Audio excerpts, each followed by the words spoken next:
Okay, so we're going to inspect this home. I inspected this home and found problems. Remember those problems I was referring to? So do you think this is a problem? If you're a veteran home inspector, you probably have seen this problem many times. But there's a problem at this house with that. Do you think this is a problem? That arrow is pointing to some black pipe, some gas pipe, some fuel pipe. It's a problem, but I didn't make a big stink out of it, so to speak. What do you think about that? Whenever you see a bucket full of water, how about that? That's actually a fire hazard that I'm showing you right there. So yeah, it is a problem. Do you think this is? Yeah, anytime you see like major water intrusion and wood rot on wooden structural members, yeah. But we're going to go over these. This is what we find in this home. We're going to find, is this a problem where there's hardly any water coming out of the faucet? And what about this? Do you think this is a problem? And what am I doing? Okay, if you wanted to be a member of InterNACHI and you've never been one, and you're not one now, you can get a 1-month free trial at nachi.org/trial and enter the code webinarmonth. nachi.org/trial and enter the code webinarmonth. Or if you want a 50% discount, use the code webinar. 50% discount for your first year for non-members. Again, our school is tuition free and it's an actual college, Home Inspector College. There, now you can see the logo. I wanted to show off our logo. So that's the InterNACHI school. It's the only accredited college on planet Earth. There may be another college on some other planets, but this is our tuition-free college for inspectors at internachi.edu. If you're thinking about getting trained, if you're thinking about taking state-approved CE, a course on business or marketing or something like that, make sure the URL is .edu. And there's the InterNACHI official vendor for website designs. This company is actually run by my family.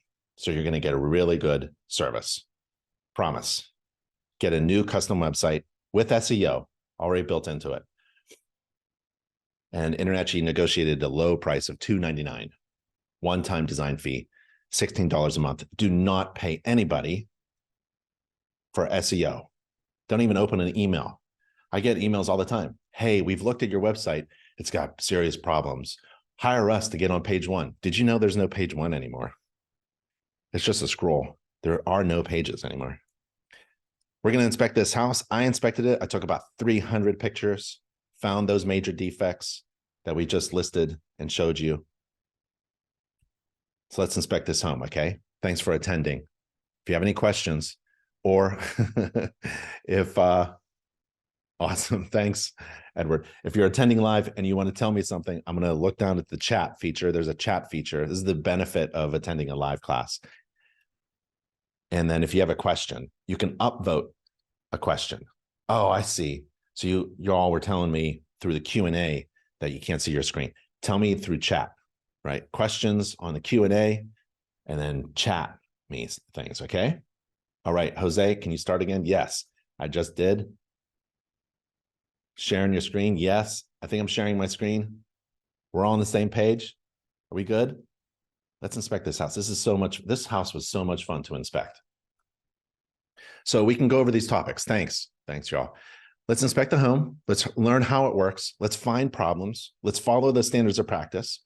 Let's use inspection software. Let's read the inspection report. I'll show you the inspection report that I wrote. Let's learn how to get certified. We can talk about business and marketing. You can ask questions and it's video recorded so you can watch later, okay?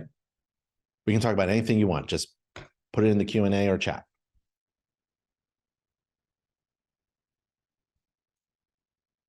Here's my schedule. I love to share my schedule. I followed this schedule for about 12 years. I was a home inspector in Pennsylvania, southeast corner, outside of Philadelphia, about a couple hundred home inspectors as my competitors, friendly competitors. And I made a lot of cash and had a great living as a home inspector. It's so much fun. It's one of the best jobs I've ever had. And I made a lot of money, about $1,000 gross revenue every day. And so did all the inspectors in our company. And we followed essentially the same schedule. And this is a process that we went over every day. We were time management experts, masters of our time. Because in business, if you're not paying attention to time, then you're wasting everyone's time, your precious time, and you're not going to make any money. Imagine if you made $300 in 10 hours, right? That's not very good. No one's going to attend your very long home inspection. So a home inspection is about 2-3 hours, depending on the size of the home, the age, distance, all that stuff. So at 7 a.m., I leave my house. 8 a.m. is when the inspection begins, but I want to get there early and start on the roof. I do the roof inspection. You don't have to walk upon any roof. You don't have to bring a ladder, but you do have to inspect it or disclaim it if you can't see it, inspect it. At 8:15, I'm in the basement or the lowest part of the house, crawl space, or wherever the systems are. That's where I am. And this is the heavy lifting. And I'll be doing these systems for quite some time, almost 2 hours. I want to inspect the HVAC system, the plumbing supply, the drain waste vent, the water heater, electrical, and structure. And then at 10 o'clock, I'm in the attic. If I'm doing a 3-hour home inspection, started at 8, my next home inspection is at 12. I do 2 a day when you manage your time and be efficient. At 10 o'clock, if I'm in the attic, I'm smiling ear to ear because I know I'm on time, I'm on schedule, and I'm going to make some cash at the end. 10:15, I'm inspecting the interior in the bathrooms. 10:30, garage, laundry, kitchen. 11 o'clock, I'm finishing up, getting paid about $400 with ancillary or additional services on top of that. Performing ancillary inspections for my clients, that was a great way to increase gross revenue. So there's only a handful of ways you can make more money in this business. One of them is ancillary inspections, we call them, additional inspections. So 75% of all of my home inspections, we did a termite. 50% of all of our home inspections, we did also a radon. So if you add that up, full home inspection, termite, and radon, some home inspections were about $600, $700. I provided great value for that. I was very proud to charge that.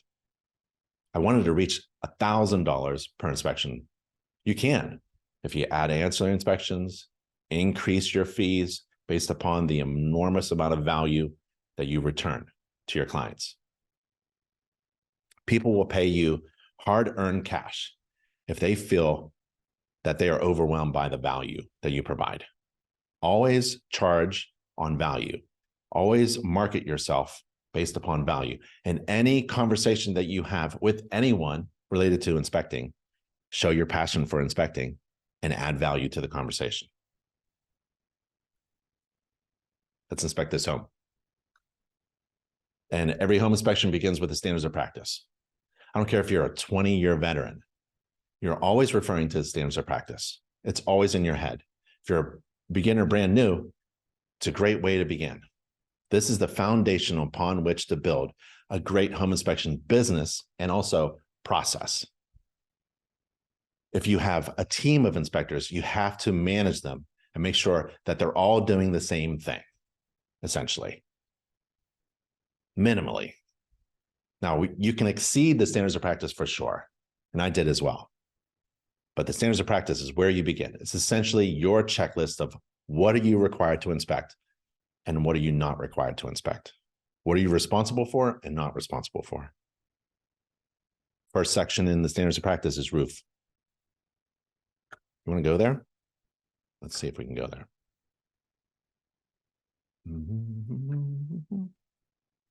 Let's just open this up just real quick. Here's the standards of practice. And there's the roof section.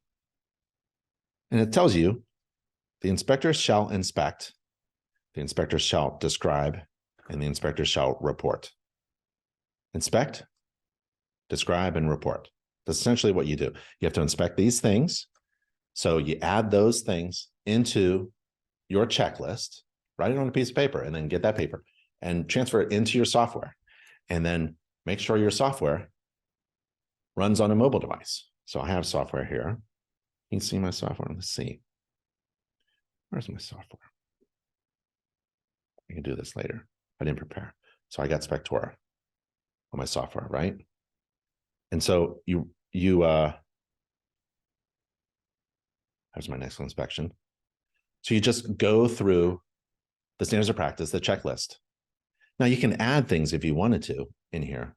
Maybe you want to add something else into this checklist while you're on the roof and you're inspecting it. And maybe you want to add what else you describe, right? But the minimum thing you need to describe according to the standards of practice is that. And then you have to report as in need of correction any roof leaks. You can report whatever you want, but this is the standard, this is the minimum thing you're supposed to do. So that's what I did. Here, I'm not going to get up on the roof. It's way too high, way too dangerous. I'm very experienced in inspecting roofs this size, this high, but this one just seemed a little slippery. The granular surface is a little loose. It's an older roof. It's still in good shape, but I'm not going to get on it. I don't have to. But what I'm going to do is I'm going to carry my big, tall ladder, 32-foot Louisville fiberglass ladder all around the house. You do not have to inspect the roof with a ladder, but you have to inspect the roof. Drone is fantastic. Drones can take pictures like this. They can even get close and take 4K pictures and video. You can zoom in with a drone. If I was doing this roof with a drone, these pictures would be a lot better. The flashing is okay. The collar, the flashing around the boot, the metal. Wouldn't worry about the rust. It's where two dissimilar metals come in contact with each other. There's the chimney. I'm going to take a look around. Maybe it got hit by a football or something. I'm looking for cracks in the stucco, rust, corrosion, water, damage. The shingles themselves, they're in good shape. I take video as well. So I have a video camera and I'm taking pictures and videos, and it's all going into my inspection report. And when I come down off of my ladder, I'm going to meet my client at about 8 o'clock. They'll show up and I'll tell them about the condition of the roof. And I will also be done writing the inspection report for that system. I'll inspect it. And because I'm carrying my software with me, I'll be writing the inspection report. My software does two things at the same time. It's telling me the things I'm supposed to inspect, right? It's a checklist of things that I'm supposed to inspect, right? So there's all the things I'm supposed to inspect. Can you see that? There's inspection detail. There's the roof, the exterior, the foundation, the heating, so I look like really smart because I'm carrying this great checklist that, one, makes me look smart. I know what I'm doing, and it helps reduce mistakes because I can just refer to this checklist to make sure I've inspected everything, at least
You just give this book, a 100-page color book. Maybe you want to put that in your marketing, and that will distinguish you from the rest of your competition.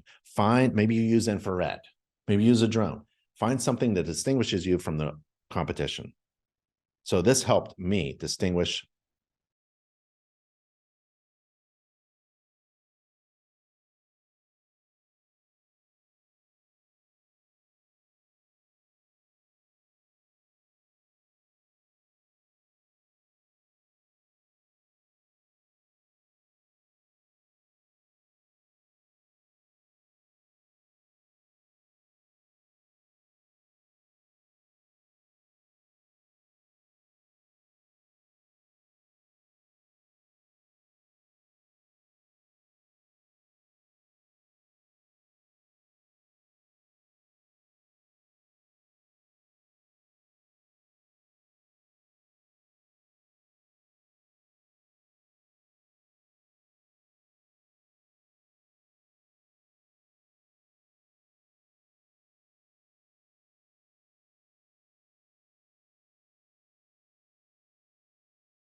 All that is looking good. And then wherever the roof meets something else, there has to be flashing.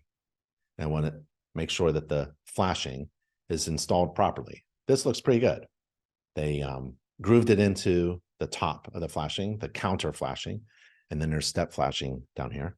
Counter flashing is installed. It's a little loose, could have been pinned or nailed or fastened, and then they're trying to kick it out here. This is an interesting area at the end of a gutter where it bumps up against the house exterior wall covering. I don't care what kind of material it is. This is brick, true brick. We want to kick out the rainwater that's coming around here, down the roof, and we want to kick it out away from the wall and into the gutter. So it's called a kick out, or maybe kick into the gutter. And this isn't a proper kick out flashing. It's not going to work. There are kickoff flashings that are, they look like elephant ears now. They're really big. They're about as big as this counter flashing. They look kind of silly, but man, they're really important. So when I see a missing kickoff flashing, I'm going to put it in the report as something that a roofer should install. Yep. I think a missing kickoff flashing on any house is a defect. So I'm looking for sealant. Wherever there are two different types of materials, building materials, especially on the exterior wall covering materials. This is brick. This is masonry, maybe some stucco, a piece of masonry, piece of concrete, and then this is vinyl and the glass. Making sure that's a blurry picture. Then I'm looking wherever two dissimilar materials meet. That's another picture that's going into my marketing. I want everybody to know we carry tall ladders. We get up there. There's me, my shadow, funky hat. And that's a great picture too, right? I'm up close to the roof. I know the condition of the roof. Why? I was there. I was right there. I didn't walk on it. I'm not required to walk upon any roof surface as a home inspector, according to the standards of practice, but I'm going to get as close as I can, and I'm going to inspect the roof for my client. There's the chimney exterior, chimney top. Looking good. I'm going around it. Here's it's a flashing detail, but it's heavily gooped, right? It's called a cricket. It's that thing behind the chimney stack.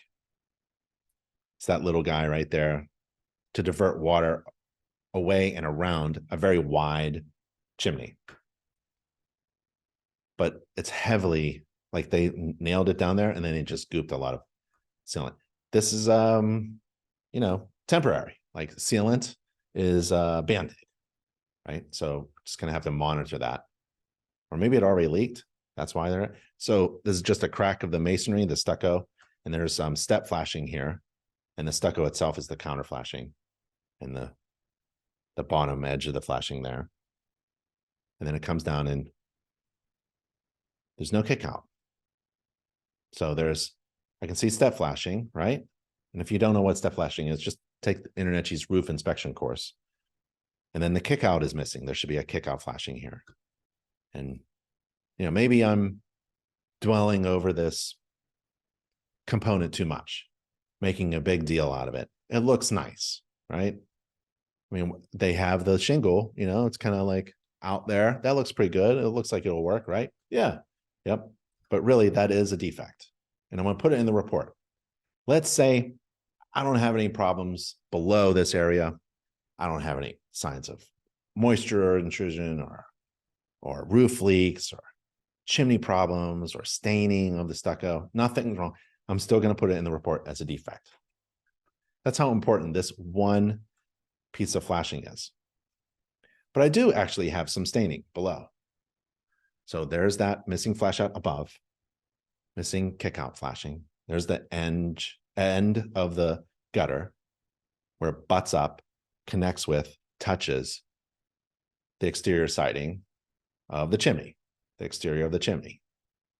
And this isn't a true masonry chimney.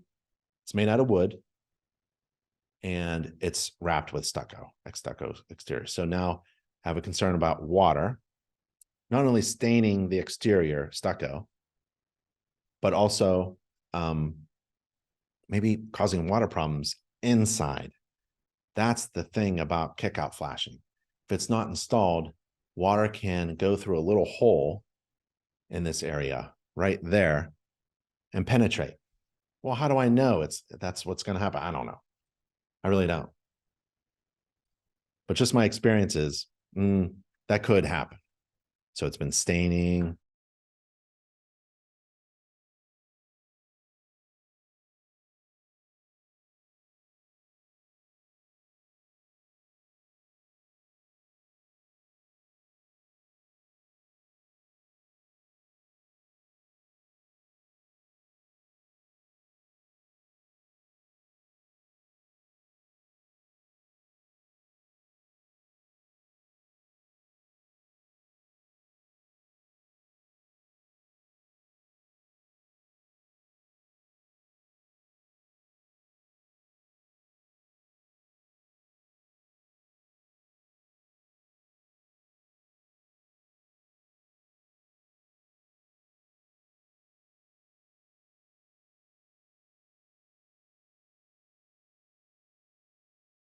Of electronic components.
Most sellers remember a roof leak, right?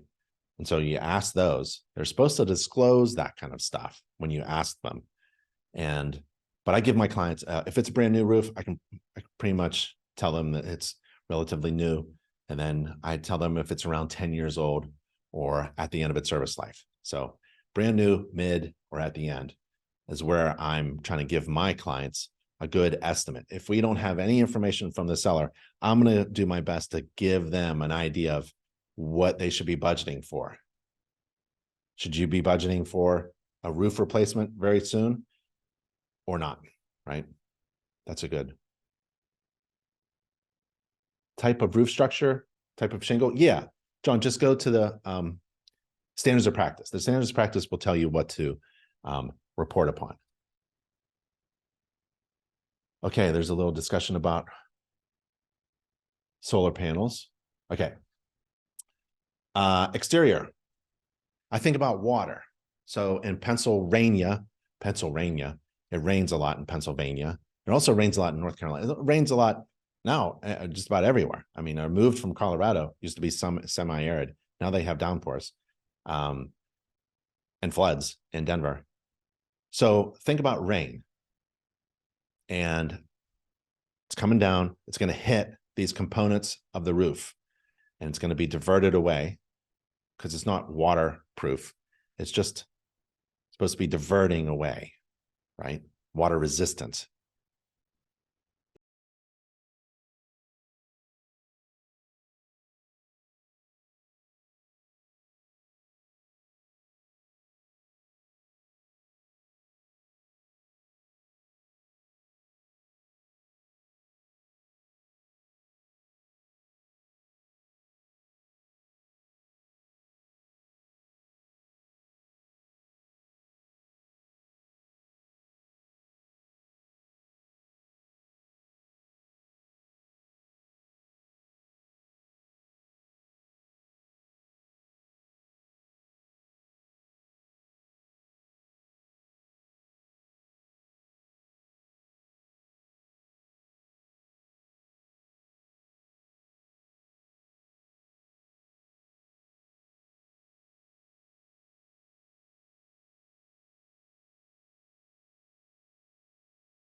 Collect it into a downspout and discharge it away from the foundation.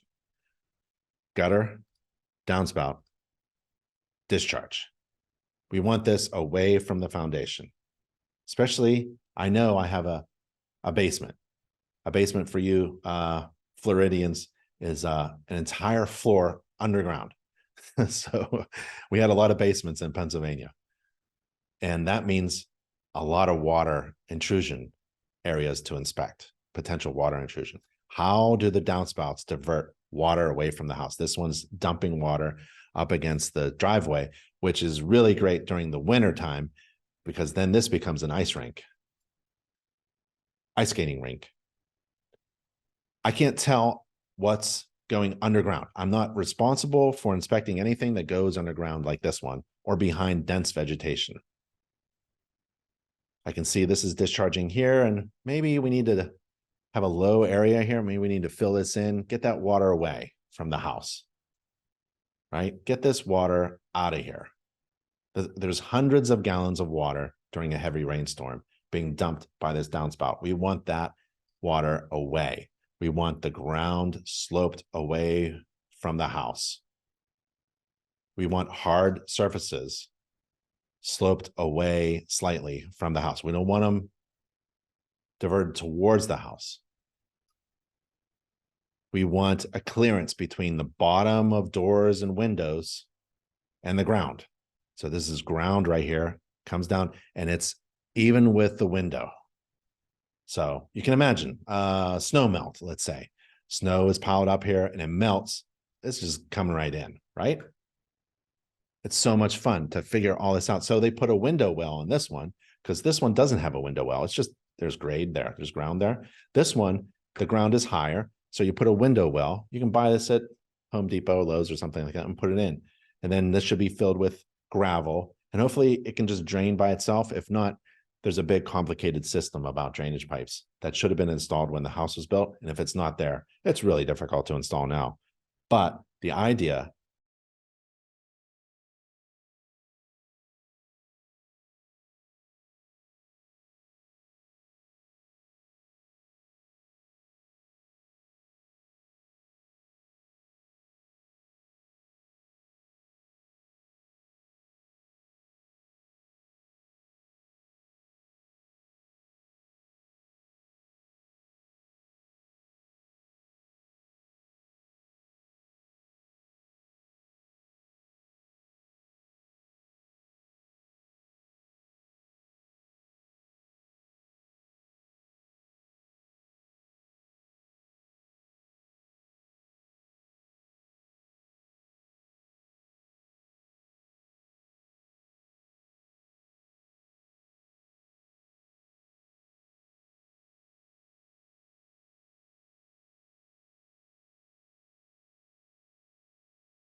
because remember what I said before? A home inspector will put defects in the report if he or she both observes the defect and considers it to be a major one, a material defect. If it's cosmetic, it won't be in the report. If I don't see it, it won't be in the report.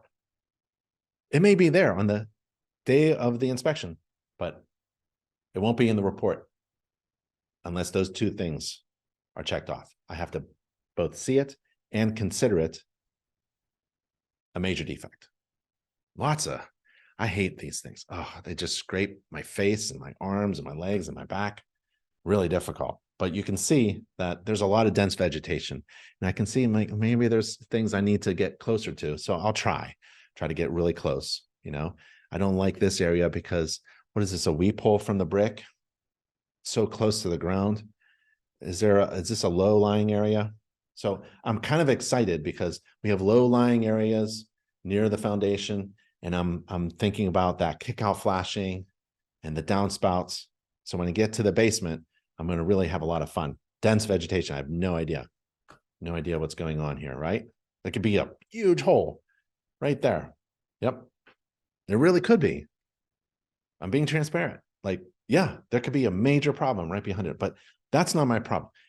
As a home inspector, you're not responsible to find all the defects in a home. Are you responsible to find all the problems in a home? No. Only the problems that you both observe and consider it to be a major material defect. There's a lot going on in this house. I'm so excited to get inside. This is what gets me going, right? Being a home inspector, trying to figure out where is this rainwater coming from. But right now, I'm really just looking for holes, missing pieces, something melted, warped, rotten, something wrong. I'm looking at different materials, looking for things that are loose. There's a fastener there. No big deal. I'm not going to comment upon that fastener. No way. Light fixtures there. That's great. Gutter, soffit, fascia. It's basically, a lot of the home inspection training courses that you take will be all about identifying. Can you identify what this is? This is a gutter. Can you identify what this is? A fascia board. Identify what this is? Soffit. You identify what this is? Siding, fixture, trim, flashing, garage door, brick, masonry, joint. These are not actual functional shutters. They're just plastic ones fastened in. I like to take a look at the sealant around there. And I take a picture of this. This is breaking open, little maintenance. That's what the home maintenance book is all about. I don't have a whole lot of time to put maintenance tips in my inspection report. We've gone over the primary purpose of what a home inspection is, find those problems and put them in the report. This is maintenance. So I let my home maintenance book do all the talking. I don't feel my inspection report isn't 200 pages. I let my InterNACHI home maintenance book do all that kind of talking for me. No trip hazards here, right? Looking good. Hard surfaces. The driveway looks fantastic. I take a look at the bottom of the door. It's sealed up. They sealed it for me with clear sealant just before I arrived. It looks like the siding looks good, vinyl siding. It's in good shape. Just observing. And this actually is taking me about 15 minutes. It looks like I'm doing a lot of inspecting, but it's only about 15 minutes on the outside, maybe 20, if you consider that I'm also writing the report as I inspect. Looking where this material meets that material. You know, is that damage? Is that cracked? No, it's just looks like wear. All right. Nothing loose. Looking good over here. Got those components there. I'll get to that soon. Bottom corners of the door, slider door. There's a exterior receptacle, has to be GFCI protected. I wouldn't worry about that little trim on the slider door. Who cares about that? Looking good. This is the chimney stack. They put sealant, like the front door, they put sealant here in between the vinyl siding of the house and the chimney stack, which is stucco all the way up. Must have had a roofer or someone with a ladder. There's component there, components, right? This is a fresh air intake for the fireplace. This is a vent, probably a bathroom vent. And this is a dryer vent. Why do I know that? Because there's lint and a pipe, about 4-inch diameter pipe. And this is a fire hazard. You can't restrict the exhaust termination of a dryer vent. This dryer vent is blowing out and it's getting caught. So the louvers are restricting the flow. The lint is getting caught. And when you have lint blockage of a hot dryer exhaust, those are good conditions for a fire. And you just Google dryer fires and it pops up. So really, insurance companies should be hiring a home inspector to inspect every home to make sure that dryer terminations are not fire hazards. Home inspectors are an essential part in keeping fire hazards to a minimum. And this is really bad because the dryer vent pipe isn't even connected to the exhaust hood. So now it's venting warm, moist air into the wall cavity. Warm, moist air, lint into the wall cavity. All right. That should be fixed and then cleaned by a professional and installed properly. It's a fire hazard. That's a major defect. So I got some problems back here. Oh, I can't reach it. That's my problem. But what is this? I know what that is. That's a hose bib. I don't know why they call it hose bib. Code calls it hose bib. It's a water faucet, exterior water faucet, exterior spigot. Okay. What is this? I don't know.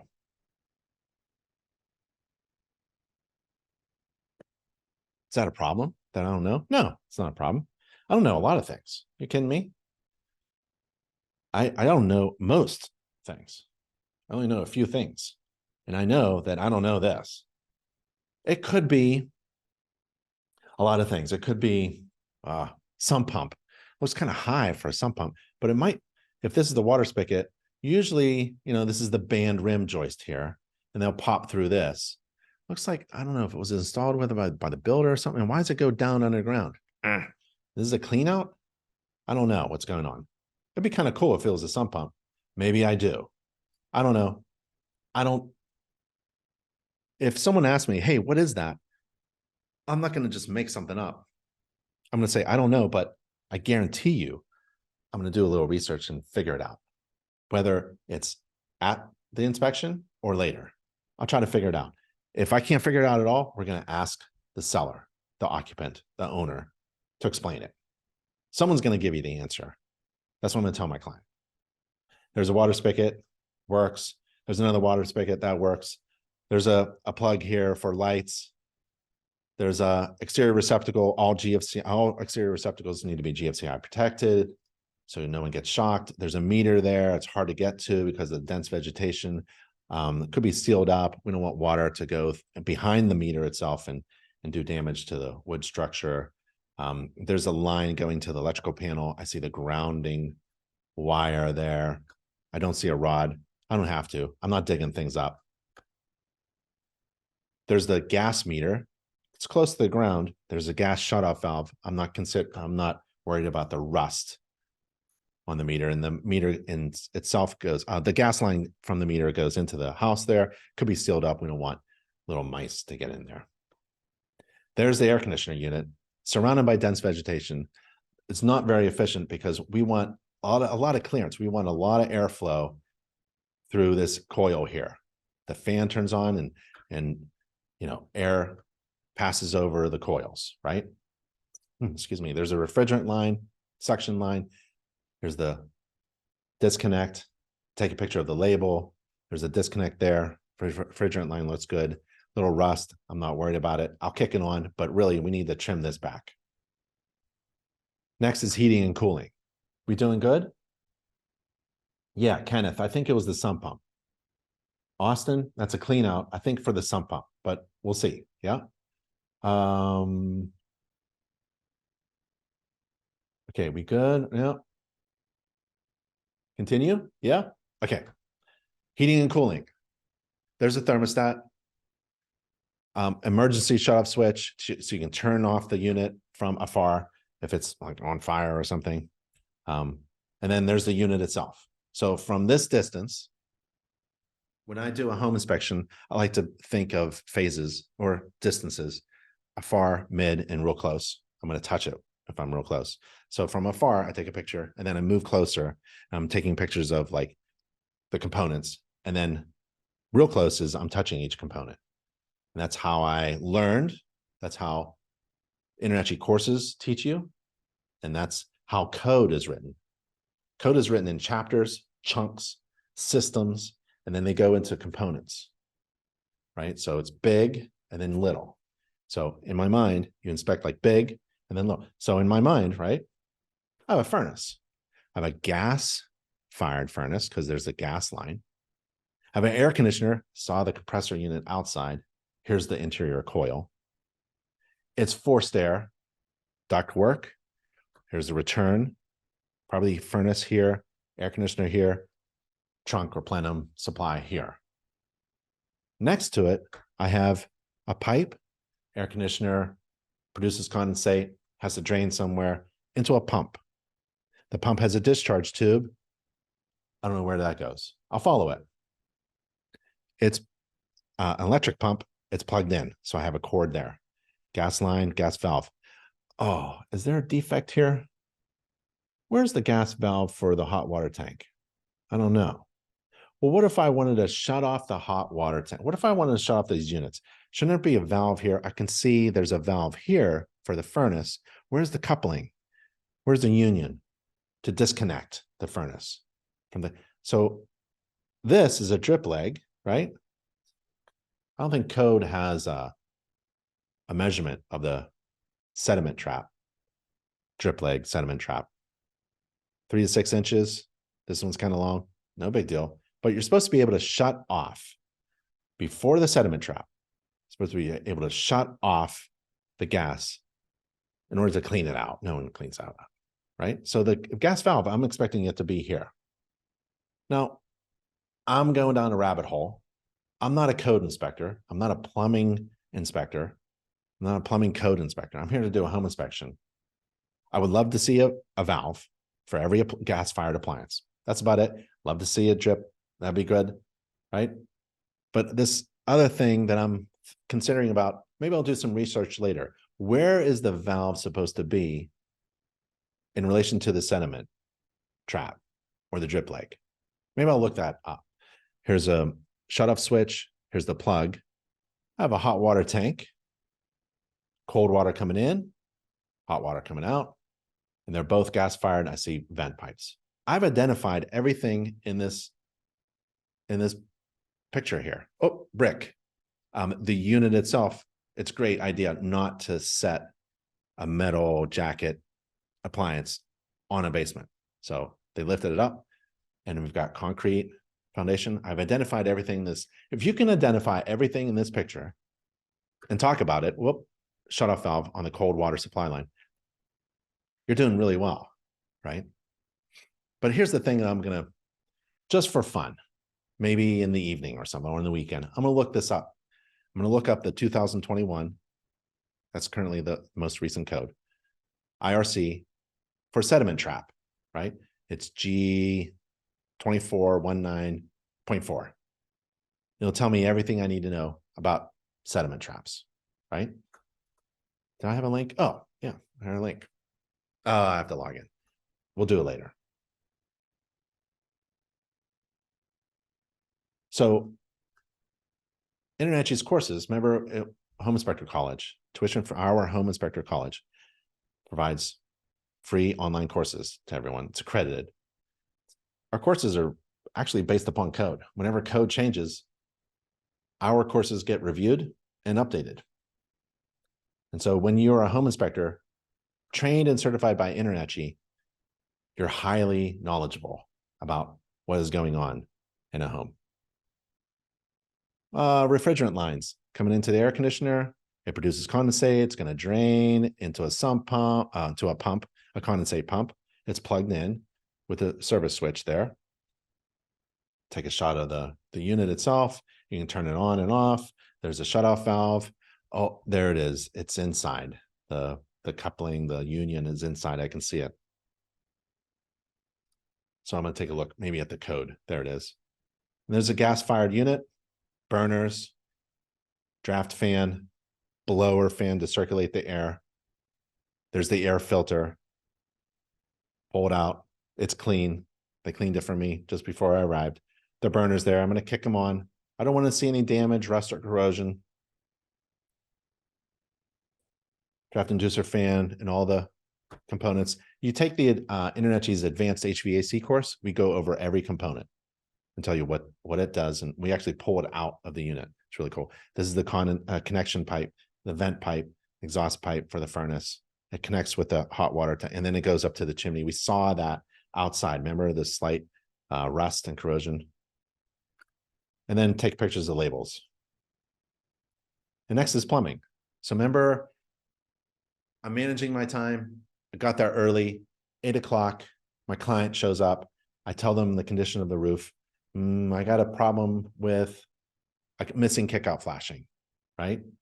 It's not installed. It really should be. There's at least 2 kickout flashing. There's one by the chimney stack them. Remember that brick one? The exterior, not big. No big deals. HVAC, I'm pretty good with that. I'll look into the code about the sediment trap and where the valve is supposed to be located. Now I'm going to plumbing. And it's about 8:30, 8:15, something like that. I'm doing plumbing. Yeah, Austin needs a gas shutoff valve before the drip leg downstream. Exactly. Yep. And there's this really cool section of the code where it talks about T's. You know, the idea of the sediment trap is that the gas flow takes a turn. And where it takes a turn, it's supposed to drip into the sediment trap, you know? So it's kind of neat to learn about that. And you can learn that through InterNACHI's courses, the plumbing course, HVAC course, and also code. Basically the same. There's the pipes, the plumbing. I think of drain waste vent going out and water supply coming in. There's a toilet flange there. Just looking for leaks, really. It's an occupied house. I don't have to run water first because it's an occupied house, unless there's some kind of weird vacant section of the house. If it's fully occupied, all the toilets have been flushed. I'm just going to take a look around. Water going out, water coming in through a shutoff valve, water meter. There's another shutoff valve to replace the meter or the other components. There's a jumper cable. You learn about that. There's a check valve. So now water comes in to the house through the meter and it's checked and it can't go back out. Okay, so it's a closed system. Got it. But we also have a water heater on this system, on this closed system. It's called water heating equipment or water heater, and it's defined by code. We refer to code a lot. Even though you're not a code inspector, you're a home inspector, right? Thank God we're not a code inspector. You know, you would have to be responsible for every detail of the code, and the code books are yay thick, right? We're home inspectors. We get the benefit of that. You don't have to worry about code. You can refer to it, not out loud, but into your head or in your checklist. You can even carry your software, right? And have notes the software that I use has a note section. Like, for example, the TPR valve on a hot water tank, the extension pipe of the TPR valve of the extension, just the pipe itself. I think there are 14 conditions within the IRC code about that pipe, the extension off of the TPR valve on a hot water tank. There's 14 things that are required about that pipe. I can't remember that stuff, but I can inspect them if I'm carrying around my software that has notes. It's one of the cool things about getting good software. Okay, so water heating equipment or water heater is any appliance that heats potable water and supplies it to the potable hot water distribution system of the building. These terms are really important. Home inspectors, if we speak the terminology of building standards, contractors, builders, and code, and things like that, then we are on the same page, right? We shouldn't say, hey, that hot water tank, it's not really a hot water tank. So water heating equipment or a water heater, the potable hot water distribution system, it's a lot to get out. It's like talking Shakespeare with home inspections, but it's important to use the right terms. So that's why I'm referring to code. And if you want to learn more about water heating equipment, go to 2021 IRC chapter 28. All right. So that's a check valve. When I see a check valve, I think of a closed water system. Remember, water can't get back out, but we have a water heater, right? Water heating equipment. And so heating up water. What happens when you heat up water? It expands. So there's no expansion tank on this closed water system. So when water comes in, water heats up, and it tends to expand and push on this line. And so a tank would relieve that pressure. Because right now there could be excessive amount of pressure here. So I'm going to make it a recommendation. It's not going to be a major defect. It's not going to be in red and bold unless I see a problem. It's like one of those things like, like the kickout flashing. That's a defect, right? But it's such a serious defect. I'm going to tag it as a major material defect so we can get a contractor in there. Because if you don't have that flashing, you don't actually know what's going on behind that stucco. There could be a lot of wood rot behind that stucco. That's how important it is. This expansion tank, you're going to hear probably knocks in the water line. You may even see a discharge of a TPR valve. If you see those things, then yeah, you need to install this one. I'm going to put it as a defect that should be attended to and further evaluated by a plumber. We need an expansion tank here. So when you're writing your report, you have to describe to your client what you see, and then you have to tell them what that implies. What is the implication? Is this a major problem? Is it just some silicone on the cricket flashing that needs to be monitored? Or is this a major problem that if I let it go, it's really going to be a safety hazard or a fire hazard like the dryer vent, or a structural problem like the missing kickout with water intrusion, right?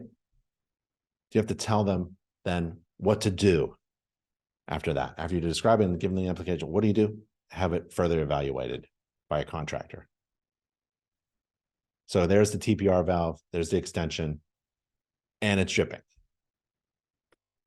And it's likely because there's too much pressure in the system. There's a check valve, closed water system, hot water tank heats up, and pressure is coming up. A TPR valve should never be dripping. If it's a TPR valve and it's dripping, there's something wrong with the pressure. That's a defect. Could be even a safety hazard. It's a hot water thing, so I don't touch that, but I take a picture of the gauge and where it's, and it's a 40-gallon tank. Cold water comes in through a shutoff valve, hot water comes out, and there's the hood, natural draft, and it exhausts out. And an FEIR, a safety tank. Ideally, there would be like maybe a catch pan underneath, but this bucket is kind of funny.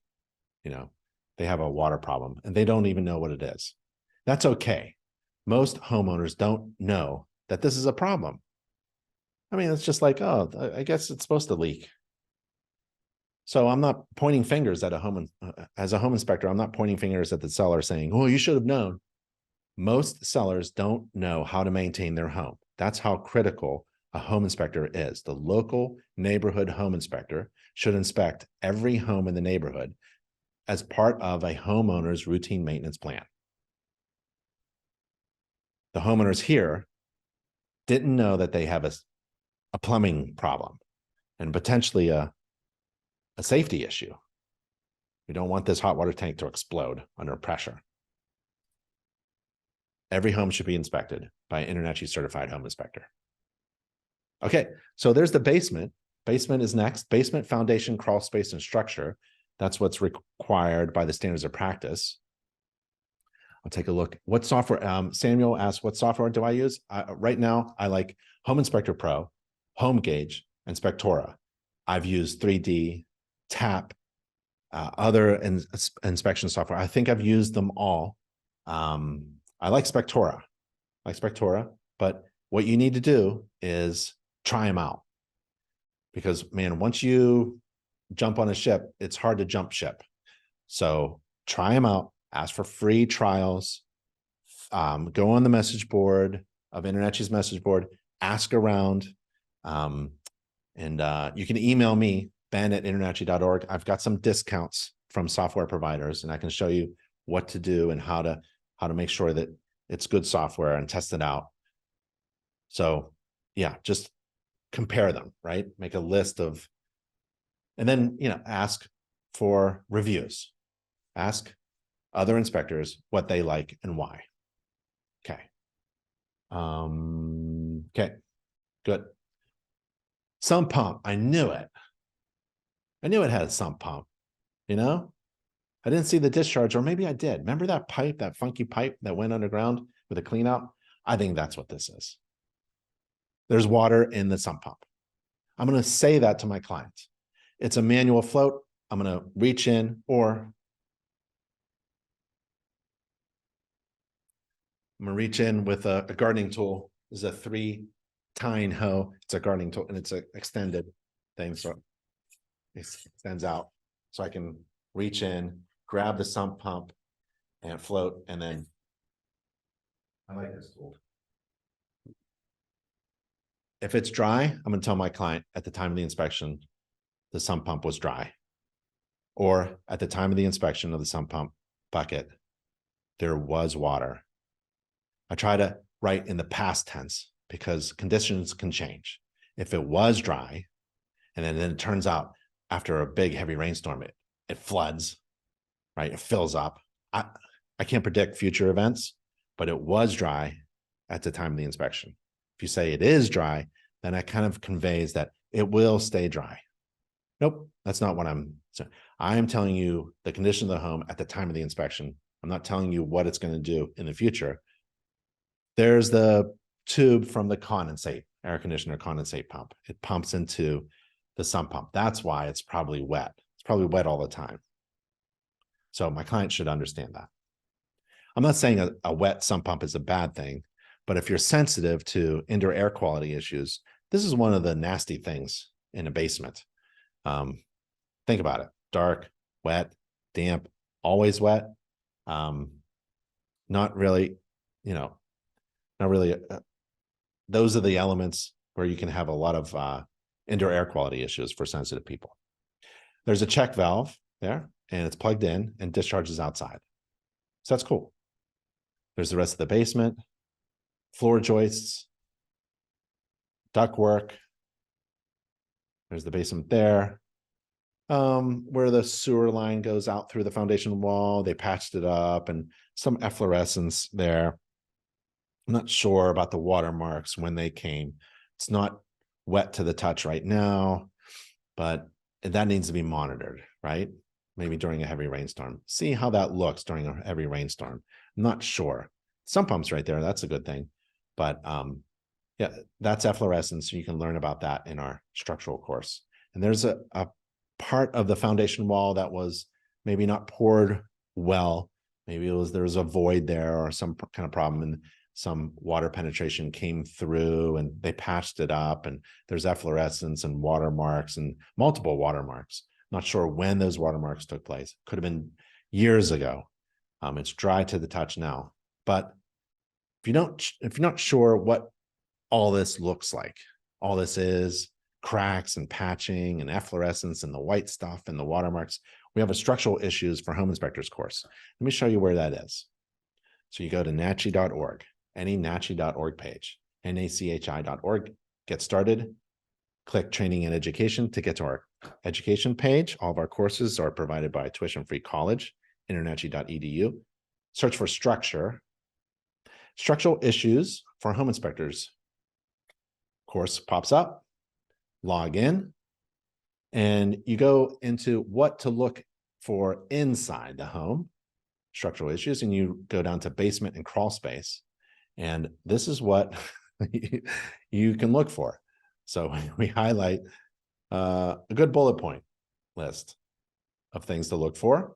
And we talk about water intrusion and cracks. And I like this part down here where we get to commonly observed shrinkage cracks in poured concrete foundations. And this kind of looks like what we just saw. Got a crack, some watermarks, some stains, some efflorescence. And we talk about those cracks and how to correct them. That's all in the structural issues for a home inspector's course. Why don't you take a look at that? I highly recommend it. All right, taking lots of pictures, looking around, steel I-beam, there's the gas line, some solid lumber, 2x10s. There's insulation at the band rim joist. That's nice. Can't really see. I'm not responsible for anything that I can't see, right? Ductwork, floor joists, the floor structure there, some plumbing, electrical, all looking good. And what I do is at that band joist,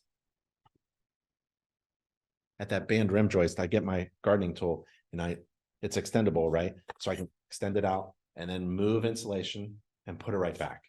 And I do this in a couple areas, like around the chimney, at the front door, at the rear slider door, at a deck that's attached to the house. I grab the insulation, take a look behind it, and put it right back, and no one knows. It's a little secret. So I do that again here. I do that again in the corner. It's a good time there. And I do that again in a watermark. Watermarks. And maybe some sawdust. You know, it could be like it could be literally sawdust from a saw. You know, carpenter ants love rotten wood, and they create frass or sawdust. But it looks like there was some kind of patching here, or something's going on there. So that's underneath the door there. That's interesting. And then there's some watermarks at the bottom of the floor joist and watermarks here. Looks like they had some water coming in. Now this is I'm getting near the chimney now. Oh, and then more watermarks. I'm getting closer to that chimney. Watermarks, more watermarks, lots of watermarks now. I pull the insulation down because I'm not going to I need to pull some insulation. And it's a good thing I do. This bump out is the chimney. And if you can imagine it, like, what the heck is a chimney? What do you mean a chimney? Well, the kickout flashing that we found, remember it was a defect? Now it's 22 feet, 24 feet up in the air. Above this area was a little kickout flashing that was missing. There's some water stains below the gutter, indicating water was streaking, not being diverted into the gutter, but streaking down the stucco. But that ain't half the story. This is major structural water damage 20 feet below that missing kickout flashing. Imagine what's between this and that kickout flashing in that chimney stack. So now we've got a major material defect. Not only was there a missing flashing, and I told my client when I met them in the driveway about the missing kickout flashing at the chimney, I didn't realize this, right? This was going to happen, but I just kept it in my head. I want to make sure that wherever there's a kickout flashing above that's missing or something missing above, right? You want to connect it all the way down, like water flows vertically down. Water can also wick all the way up. Water's amazing. It can go in all kinds of directions. See, a house is a system of interdependent parts. Every part is connected to each other and can affect each other. So a missing kickout flashing at the top of the chimney stack can have major indications of water intrusion problems and structural defects 20 some feet below. Right now, I'm really happy because I'm going to provide an incredible amount of value to my clients that nobody really knows. Nobody knows what's going on. Seller doesn't know about this. So this is major structural problems. It's really awesome. I love doing this. If you know me, you've seen my inspection reports. I love sticking my screwdriver into rotten wood and then taking a picture. It does two things at the same time. You're not supposed to be able to stick your screwdriver through a load-bearing component, and it gives it scale as well. So that's really cool. I'm having a lot of fun right now. This is why I do home inspections. I mean, this shot here is really great. This is why every home should be inspected. This home was inspected because it was being purchased. A real estate transaction triggered a home inspection. But man, this has been going on for 10, 15 years. And now that chimney stack, I really think behind the stucco, there's rot just like this. And this is 20 feet away. I think near the penetration point, the water intrusion opening, I bet the damage is even more significant. No one would ever know if we didn't have a home inspection. That's why every home should be inspected. There's the water pipe to the water hose. There's a shutoff valve to the, and it's off. That's why it didn't run. And it goes outside. There's the water hose. Remember on the outside, there's a hose bib and the pipe that comes out in a weird orientation. That's it. And this is the sump pump. That's awesome. And that there's the condensate line. There's another shutoff valve to that other hose bib. And smoke detector. Smoke detector. Okay, next is electrical. Everybody hanging in there? Remember, this is video recorded. Go and just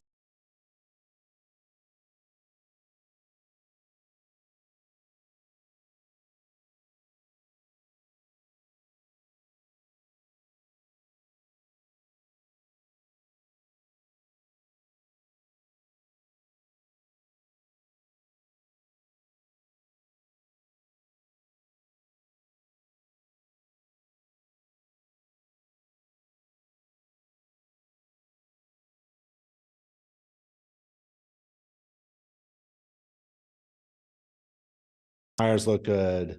There's the low voltage thing for the phone and cable. I take the panel off. You're not required to do that. I wouldn't do it. It's not high voltage, but it's, a mistake is not a good thing to do when you're removing the dead front. And all I'm doing is I'm looking for a big fat breaker on a thin gauge wire, and I don't have any.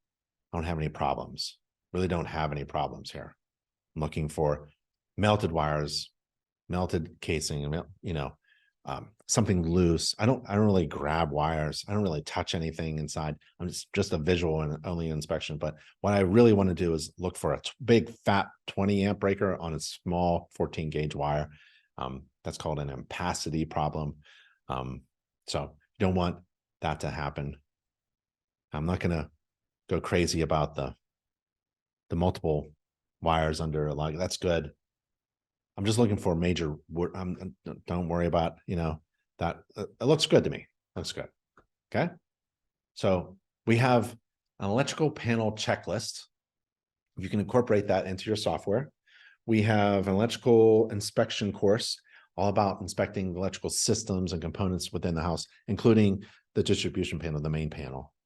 And then there's a really great chapter about the inspecting grounding and bonding. So I recommend taking InterNACHI's course about that. Oklahoma requires removing the dead front cover. I think there's also a state that requires walking upon the roof as well. So InterNACHI is this international organization with national standards, but you must obey whatever is local. Your local laws and regulations overrule anything national, okay? And then within that local rule, the spirit of the regulation usually is that the more difficult or stringent or challenging or specific the standard is, that overrules the general ones, right? Okay. Let's see. Fireplace. As a note, Texas inspectors, removing the panel is a requirement. There you go. Awesome. Thanks, Sam and Edward, for contributing. Jose, do you use your phone for taking photos with Spectora? Absolutely. Yep. It's really good. I like Spectora because just like most software things, if I'm on the roof and I'm on the roof section in my software and I'm talking about the missing kickout flashing and I take a picture, that picture pops into that section right there. So the pictures can pop into the section, or you can have them later on and put them all and in bulk at the end of the report, whatever you want. What's the name of that app? Measure on my iPhone. Do all basements have a sump pump? Billy asks. No, not all basements. All basements should. If it's underground, crawl space, all basements should. Even semi-arid, I'm just, a stickler on that. And if it's a dry sump pump, you can use it as a point for a radon mitigation system. I used to install those as well. Fireplace. We have a fireplace. It's not a masonry fireplace, right? And we've got that water problem. Now that's in my head. And so when I was in the basement and did the systems downstairs and I'm trying to get upstairs, on my way up, I'm going to hit the fireplace because I want to see if is there water, like a ton of water inside here? No, nobody knows about the water problem. Only a home inspector does. There wasn't any code inspector who found that water problem. There wasn't any contractor, no roofer, no plumber. No one could find that major water problem other than an InterNACHI certified home inspector. So the panels look good. This is a manufactured panel. I'm just looking for creosote, cracks in this panel, big holes. There's the damper door, open and close it. And that's about it. We have other problems. It could be cleaned. Yeah, that's a regular maintenance issue. Get your fireplace cleaned before you use it. But we've got that kickout flashing causing major structural problems. I'm in the attic. Remember time management? We went over my time agenda for the morning. Started at 8 o'clock, the home inspection started. And at 10 o'clock, I better be in the attic. I am. So right now I'm really happy. I'm double happy. I found that major material defect with the chimney and the kickoff flashing and the water damage. And now I'm in the attic and I know I'm managing my time well. I have the interior, the bathrooms, the garage, and the kitchen. I'll end up in the kitchen. And I got to do that in about an hour. All that. It's not that bad. And then I'm on my next inspection, which is at 12. So 10 o'clock, I'm in the attic. I'm not walking this attic. I'm not required to. There's no flooring. I have fallen through attics before, and I've repaired them. I only did it once. Whole leg went right through. $1 million home, multi-million-dollar home, days before closing. So when it's not safe, you're not required to go in. If you consider it unsafe, you're not required to do it.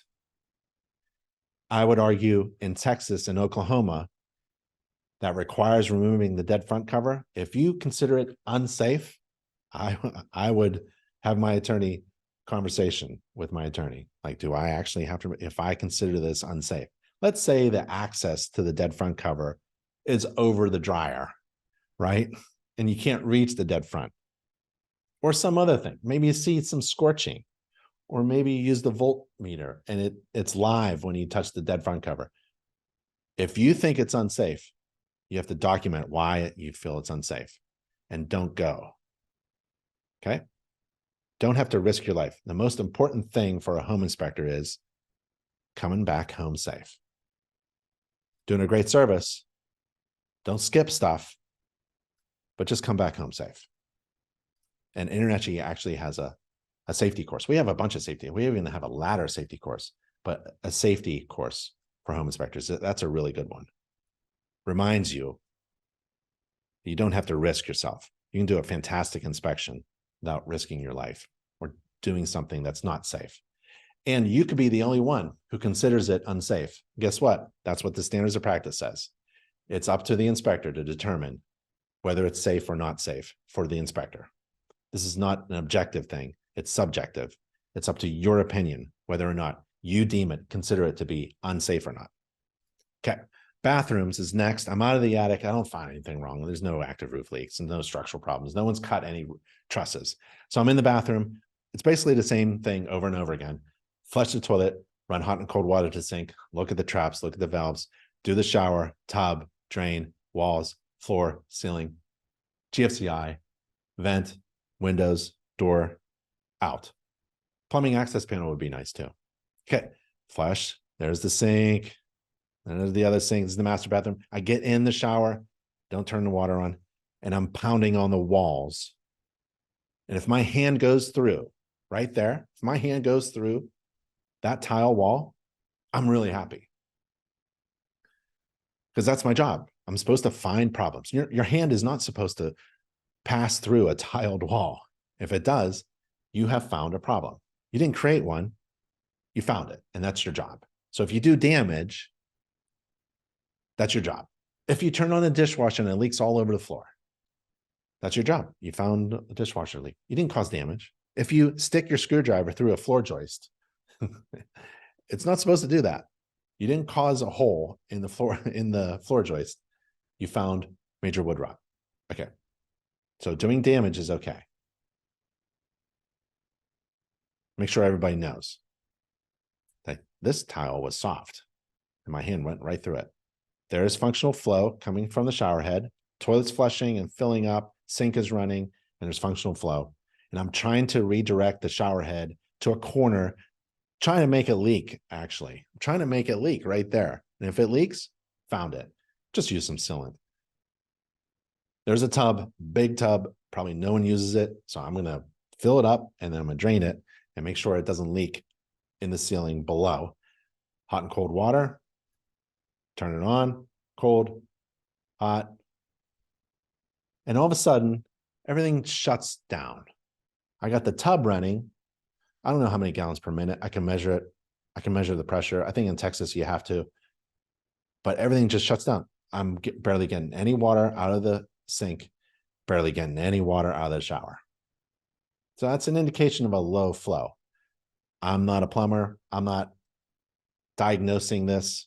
I'm not quantifying anything. I'm just saying if you have multiple fixtures running at the same time, you're not going to be able to take a shower. You can't even wash your hands. All receptacles in a bathroom need to be GFCI protected. The interior of the bathroom looks good. The ceiling looks good. There's a fan that goes outside. I think that's where that one vent was, that hood that we saw. Inspection restrictions. I can't see anything in there. There is a closet. Found a plumbing access panel. I thought it was a plumbing access panel, but it's actually an attic access panel.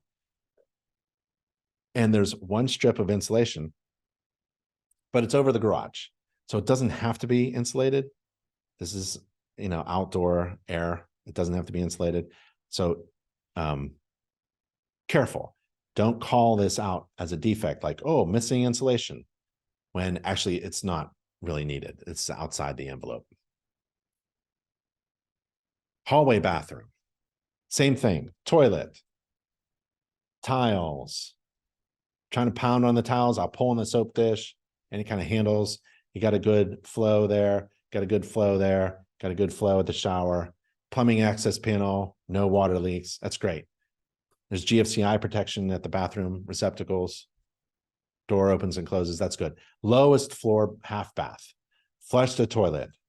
Looking for plumbing leaks at the trap and at the valves. GFCI protection at the receptacles. There's a window for the vent. That's great. Laundry. Laundry is not specifically listed in the standards of practice, but you can incorporate it into your inspection report if you wanted to. Like you can group things. Like I group bathrooms, I group interior, I group the kitchen. So there's the dryer. Remember, the dryer hazard is a fire hazard. The pressure hoses should be replaced with pressure tested hoses, braided mesh hoses. All receptacles in the laundry need to be GFCI protected. And it'd be nice to have a water catch pan underneath the clothes washer. Not a major problem. Interior. Open and close the windows and doors, representative number of windows, doors, receptacles. Look at the ceilings and the floors and the walls. Inspection restrictions here and there. I don't know what that switch does. I don't have to know, but I'll try to get it on, turn it on and off. Maybe it's a wall switch or something like that. It's actually low on the floor. I don't understand what's going on. It's okay. Don't have to know everything, remember? Ceiling fans, I turn them on. Take a look at the interior hallway. Certain things I can't reach, obviously. Can't reach all the windows. Not inspecting everything, but I'm looking at all the windows. I'm not opening and closing everyone. I'm just looking for cracked window panes. That'd be great to find. Doors and windows, open and close, fans. There's the switches, the doors. Looking for any kind of wood rot here. In the basement, we were below. We saw some watermarks underneath. No big deal there. I think that's why they put some sealant there on the outside. Handrail. Interior is okay. No problems. No major defects. The ceiling, remember the below, the tub, the master bathroom tub. I want to make sure that there aren't any problems there. There aren't. There's the fireplace. The floors look great. I'm not going to comment on torn carpeting. That's cosmetic. I'll put it in the report if my client wants me to. I'll show my client, and if they want to put it in a report, okay, but that's not really my job. Garage, got 2-car garage door openers. There's 10 steps to test, inspect a garage door opener. It's in our garage course. And it's in the interior course in the garage section. They open and close. Everything's properly installed. The safety eyes work. The interior, there could be termite infestation right there, carpenter infestation. I can't tell. It's not going to be in a report because there's inspection restrictions, and that's what these photos do. They help me. I was sued as a home inspector. I remember someone had termite damage. Let me see. I'll show you where the termite damage, not in this house, but it was termite damage here, right? Actual termite damage. On the outside, there's a big planter pot with a big bush plant thing covering it. And on the inside, there was, I forget what was installed there, like shelving and construction. Like they were kind of hiding it, maybe? I don't know. But when I got there, the seller obviously removed everything. The planter was out of the way. The stuff was out of there. And the buyer, my client, was like, hey, we got termites. I'm like, wow, let me come over. So I come over, I'm in the driveway 10 feet away, and I go, whoa, I could see that. I could see the termite damage. Look, yeah, anybody could see that. Well, that wasn't the condition when I was here. When I was here, look, take a look at the picture. I couldn't see anything like that. So from 10 feet away, I was always like doing a re-inspection going, wow, I can see that, obviously. I mean, it's obvious. If I was doing a home inspection, that would be in the report. But 2 months ago, that wasn't the condition. It was all covered up. So that's why I like to take a lot of pictures to remind people the condition of the home as it was during the inspection. It's very different. After the seller removes everything, after the seller removes the bricks, right? This condition could be very different. I'm not responsible to see behind things. I'm not responsible to remove stored items, personal items. I'm not responsible for finding all the defects, especially when they're hidden like this. So I'll do one of these pictures where I'm holding my flashlight. I'm looking as best I can, but I can't possibly see everything.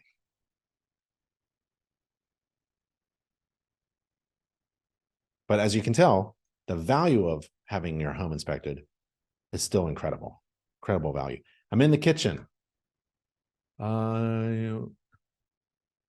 Okay, so Sam says, if you don't want to do something that you feel is unsafe, you have to put it in the report. Absolutely, absolutely. It's the same thing with a roof. Like, you're not required to walk on a roof. Some places are required to walk on, but I would say if you can't inspect something like you usually do, that's required by the standards, put it in the report.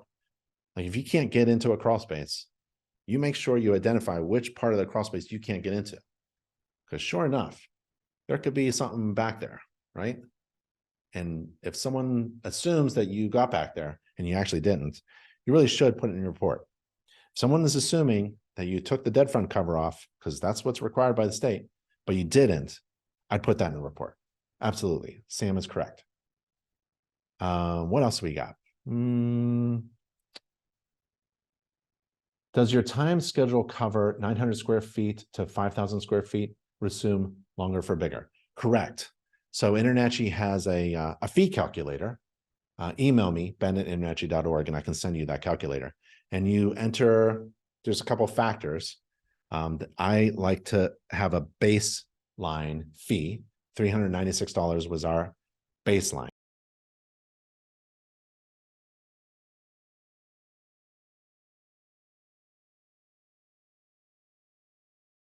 But it's $396. It's about 3,000 square feet, 3-bedroom, 2.5 bath house, something like that, maybe garage.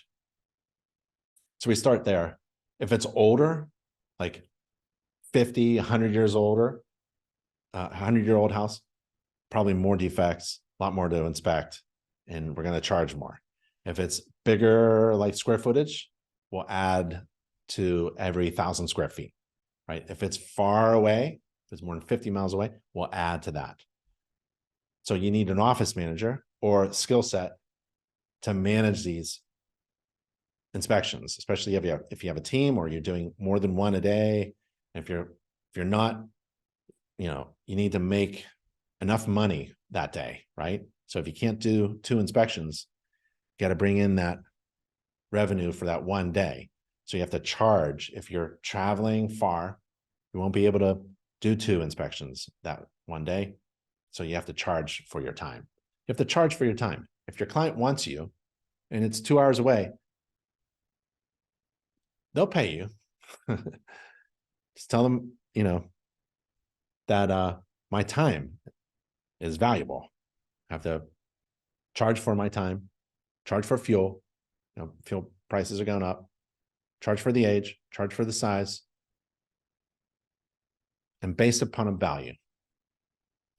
Not all about time. The fee you charge cannot be just about the amount of time that it takes you to do the inspection. If I was inspecting a house and there were no defects, and it took me 2 hours, 2.5 hours to inspect, I'm charging my full price.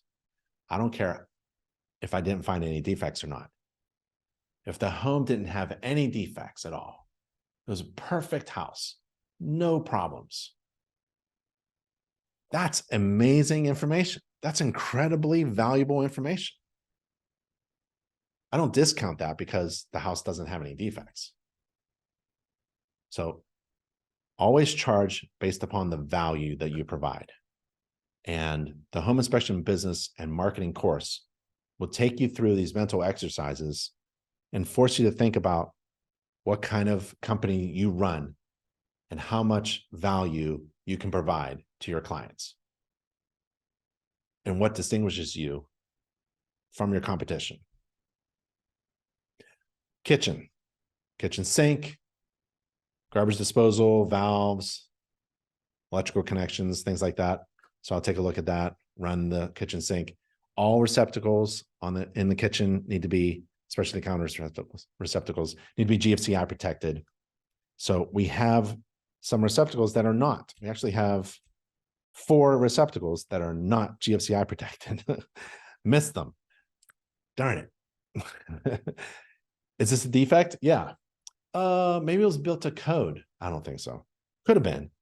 Way back when, there was this code about GFCIs in the kitchen that were like, if it was 6 inches, 6 feet away from the kitchen sink. Now it's all counter receptacles. Now it's all receptacles, right? And even AFCI. These 4, if the real estate agent or the seller said, well, it was built to code back then, I really don't care. If the house is 100 years old and it doesn't have any smoke detectors, well, the house was built to code back then, sure, right? So you're not required to have any smoke detector. Yeah. And remember, a home inspector can't force anybody to do anything, right? A code inspector can, a local authority can, but a home inspector, we just make recommendations. If you don't want smoke detectors in your house, fine. If you want GFCI protection, fine. But I'm gonna put it in the report as a defect because it's a safety issue. So I inspect without any regard to the age of the home. I don't care when the house was built. I don't want to, if there's a large space between the spindles of the railing, of the interior stairs, large enough for a child to fall through, I don't care that the home was built to code back then. All homes were built to code, right? But as code changes, unfortunately, because firemen and people get hurt. So if I'm trained in relation to the latest standards and codes, and I know in my head and in my checklist that there should be a smoke detector in every bedroom, and when I'm doing an inspection on a home, there aren't any smoke detectors in any bedrooms, that's a defect. There aren't any GFCI protection on these counter receptacles, that's a defect. Now I'm relieved. I don't have to worry about when was the home built. Is this in compliance with the International Residential Standard of 2006? I don't know. Who cares? So I inspect without any regard to the age of the home. So if there's missing AFCIs in the panel, and the panel is electrical panel is 15 years old, no AFCIs, right? I'm going to recommend AFCIs to be installed. So that needs to be fixed. GFCI protection. I'll run a short cycle in the dishwasher just to see if it leaks. If it leaks, fantastic. I'll turn on all the burners in the oven and make sure I turn off the oven. And the vent for the stove range is self-circulating. It doesn't go outside. Ideally, it would terminate outside. All mechanical exhausts should terminate outside. The inspection report. You want to go over the inspection report? When are you cycling the HVAC on? One of the first things I do when I get into the home is I turn on the heating system. So at the thermostat, I turn on the heating system. I run to the heating system. I go down and I see if I can catch it going through its cycle, right? So on that furnace that we just inspected, it had a draft inducer fan. So that's the first thing that turns on. Right? So I'm waiting for the next thing. So we teach you what cycles are, what happens during a heating cycle and a cooling cycle. The next thing, you know, I want to hear that. I want to see that igniter or a glow plug light up. I want to hear the gas valve turn on, click, boom, click, right? Heats up, wait for it, and then the blower fan turns on, right? And I don't have to heat the whole house. I think in some states like Texas, you have to do a delta T temperature. In Pennsylvania, not required. So, you know, I turn it back off. So the heating system, I turn it off, service switch, and I pull out the air filter and I take a look around, the blower unit and all that stuff, and I put it all back, and I turn it back on, go upstairs, turn on fan, let it cycle, cool off the heat exchanger just enough, and I'm coming back down, right? And then like around like when I get to the hot water tank, I go up and I turn the air conditioner on, and I come back down and I wait for the cycle. Listen to for that's for the refrigerant line to get cool with my hand. Boom, turns on. I don't have to cool off the whole house. Turn it off.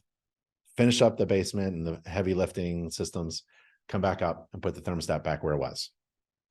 And then while I'm inspecting, I look for a register, a supply in every room. That's about it. That's my cycle. So when am I doing it? You know, as soon as I can, I turn it on as soon as I can. And I try to look at all the sequence, the firing sequence, I would say. Ken, does InterNACHI still offer that magnetic handle for the panel cover? We sure do, through our e-commerce partner, inspectoroutlet.com, inspectoroutlet.com. Do you put all the pictures in your report or just major issues, keeping all others on file? I put all the important pictures. You'll see it. We'll go over the inspection report. I give my client all of the pictures and all of the video. I do video at the same time. And I put the inspection pictures in the inspection report that mean something. I don't just fill up an inspection report with lots of pictures. I put them in the report because they mean something. A picture is worth 1,000 words. So I think of a picture as 1,000 words. So at this point in my inspection report, if I have a picture, I'm thinking of like, it needs to express, needs to be of value. Good question. Whitney, do you need to test all GFCI outlets even if the home is occupied? It doesn't matter if it's vacant or occupied. I test GFCI with my tester.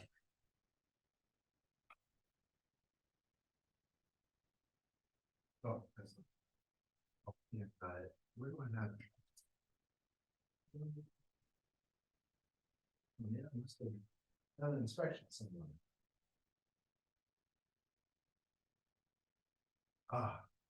That's why you always have two. So my little GFCI tester, right? I test the receptacles that I'm expecting to be GFCI protected. So that little tester helps me do that. You can also do it at the panel. A lot of inspectors just go right down the line. Click, click, click, click, click, that little test button. Click, that's probably the best thing to do. Test the test button. Just like you test a smoke detector with a test button, you don't start a fire. Test, test, test, test, test. All the AFCIs as well. AFCIs are tricky.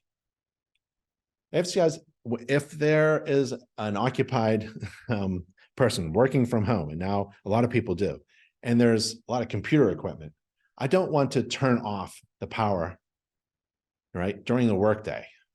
So I have to prep my agent to tell the other agent to tell the homeowner that I might be turning off circuits, electrical circuits. Don't do any computer work. And then I'm really cautious about turning, you know, like an office network down, right? Turning off the phone cable or something. I don't want to do that. GFCIs for sure. AFCIs, it's going to be my call. AFCIs are easy because if they're not in the panel, I just make a recommendation. I don't have to test them. Do you need to test all that? Okay. Okay, let's review the report, Sam says. Let's do it. Table of contents, just general information, what really matters in a home inspection. It's really, you know, I tell my clients, it literally says, relax. Would you just relax? You know, I'm giving you a lot of information, but really it just boils down to these four things, right? Major defects, things that may lead to major defects, things that may hinder you to occupy the house, like WDO or structural damage. Safety hazards, like lack of GFCI protection. Those really are the four things. I'm going to overwhelm you with a lot of information, but that's just good information for you to know. But really, it's those four things. And I like to stick that in the report. Roof, there's the pictures, right? Lots of pictures, lots of pictures. So I think of systems and then components. So system, roof system, I describe the roof covering. And then my method of evaluation, my estimated age, the condition, the flashing, the ventilation, the gutters, downspouts. So here's a chimney and then components. And this is the problem there. Correction and further evaluation.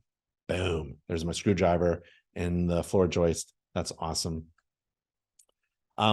Exterior, and then surface water management, sump pump, window well, and the exterior siding materials, and then like the components, the exterior components, the walks, the patio, the porch, the steps, the handrails, the receptacles, the gas meter.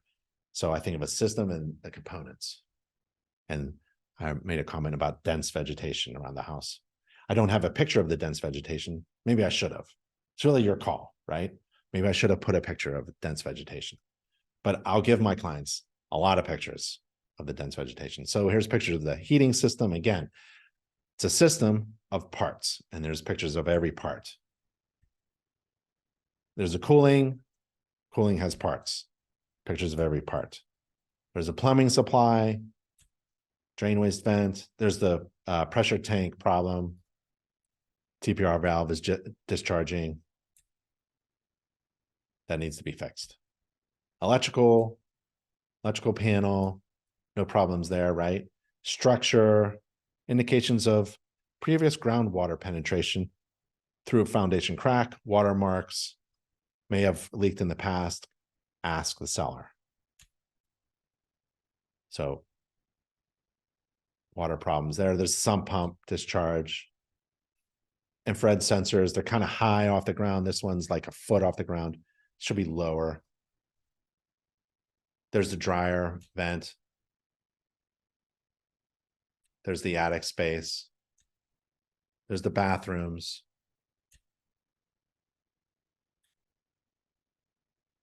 There's the kitchen, missing GFCI. This garbage disposal was shaking the sink. It was just vibrating the heck out of the sink. It's just an audible thing that you can't, like, you can record it as a video, but in an inspection report, if it's not an online report and it doesn't have video, you have to describe what you're hearing. Sometimes you have to describe what you're smelling. And then there's the interior, hardly any interior pictures because it's all good. And then mold. There's visible signs of mold. In some states, mold inspections are regulated, so be careful. But I want to tell my client that we have active wet water penetration down in the basement, and there could be problems with the mold. My client actually didn't show up with me to the inspection, and so I add a paragraph here about why that's important and what they missed out. I don't want to answer questions at night. I want all my clients with me. So a little paragraph there, a little summary of the standards of practice. My inspection reports are boosted in quality with graphics and illustrations provided by InterNACHI's marketing team.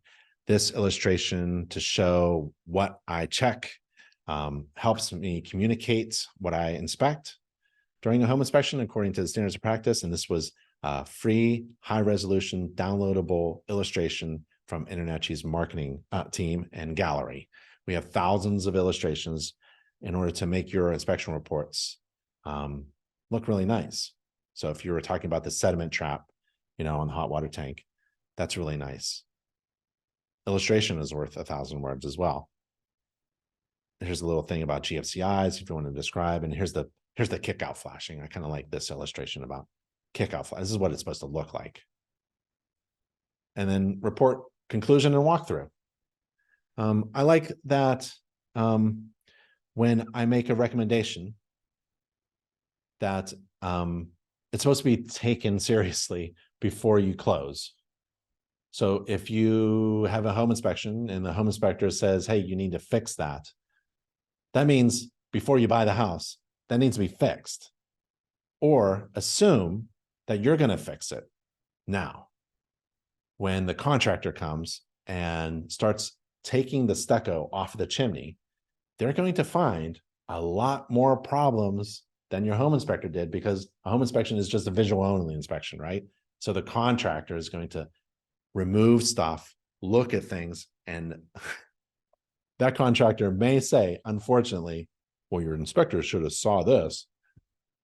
So we are trying to work with contractors because we are visual only inspectors, professional inspectors, visual only.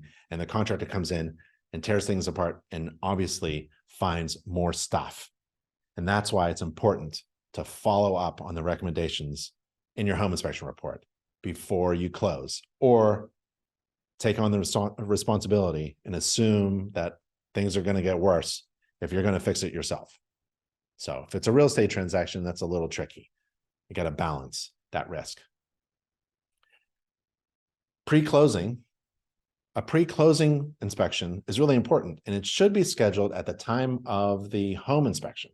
So if you have a client and they're scheduling a home inspection, remind them of the importance of getting a pre-closing inspection. So now you're scheduling 2 inspections, and then remind them of an annual home maintenance inspection. Now you're scheduling 3 inspections. Don't be just scheduling 1, be scheduling 2, maybe 3, and maybe even more with mold inspections, radon inspection. I would do a mold inspection on this house because of the water intrusion problems.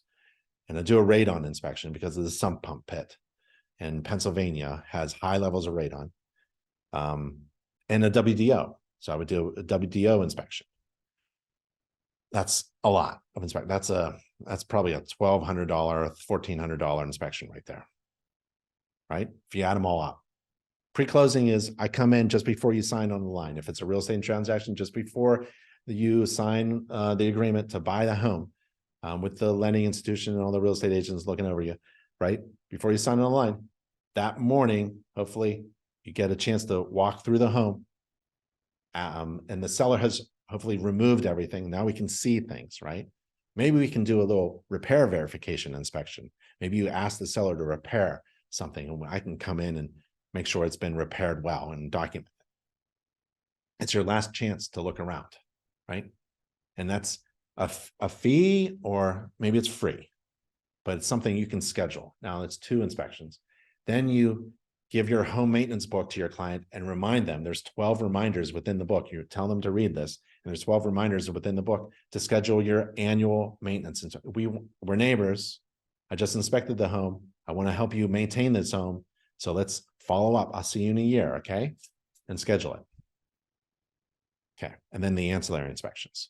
So stop. If you're scheduling 1 inspection at a time, stop and schedule multiple inspections at the same time for your clients, okay? So that's the pre-closing walkthrough. And then I have a letter for the seller that I leave on the kitchen counter, that we wore indoor only shoes. So if you see a footprint, it's not us. And that we moved blinds and curtains and maybe a piece of furniture, and we turn on all the fixtures, and then we try to put everything back. Yeah. Maybe we tripped an AFCI and now your clock needs to be reset or something like that. That's a good idea to just tell them, hey, thank you for letting me in. I treated your home like my own, and you may want to check on these things. I tried to put your thermostat back where it was. Maybe you want to check on that. And that is the inspection report. All right. That was a 2-hour home inspection training class. I want to leave you with a couple URLs. InterNACHI staff. We're all there for you. There are 30 people who work at InterNACHI, and we all work for you. Imagine hiring 30 people to work on your home inspection business. Can't do it, but actually you can if you're an InterNACHI member. So we're all on the contact page, nachi.org/contact. I would go to the contact page, scroll down to the marketing team, and ask anybody on the marketing team, what can InterNACHI's marketing team do for my business? And tell them where you are. Tell them what your goals are and see what they say. Okay, we're here to help. This is an InterNACHI webinar. And to register for the next one, go to nachi.org/webinars.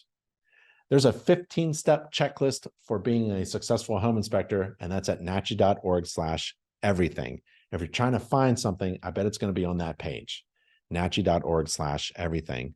and get a new home inspector website right now.